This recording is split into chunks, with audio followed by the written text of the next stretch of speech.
महाराष्ट्राच्या महिला आणि बाल विकास मंत्री आदिती तटकरे या विकृत अशोक खरातचं प्रकरण समोर येऊन 10 दिवस झाले तरी काही बोलायला तयार नाही।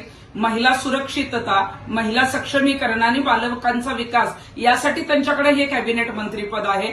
सुनील तटकरे आणि रुपाली चाकणकर यांची जरी यामध्ये प्रकरणामध्ये नावं येत असली तरी आदिती तटकरेंच्या घरातलं हे खातं नाही। हे जनतेची कामं करण्यासाठी खातं आहे। महिलांचा लैंगिक शोषणाचा मुद्दा येतो किंवा पीडितांना आव्हान करण्याचा मुद्दा येतो किंवा या संदर्भात विकृत अशोक खरातला फासापर्यंत लटकवून असेल या संदर्भात तुम्ही काहीच पत्रकार परिषद घेत नाही, कुठेच दिसत नाही। मग तुम्ही फक्त लाडक्या बहीण योजनेच्याच मंत्री आहात का?